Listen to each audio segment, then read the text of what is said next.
Cold and कफ को cure करने के लिए या फिर उसको ठीक करने के लिए हो'ओपनोपोनो प्रेयर कैसे करें। First step, take a deep breath. Now close your eyes, hands on your heart and repeat loudly whatever I am saying. Dear health, I am sorry कि मेरी ही वजह से आप में ये दिक्कत आई है।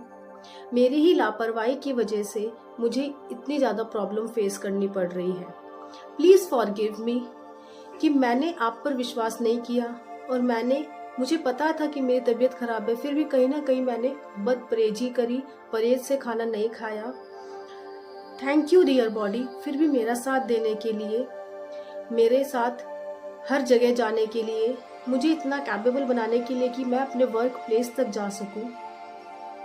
And I love you my dear body, I love you my dear health. Dear health, I am sorry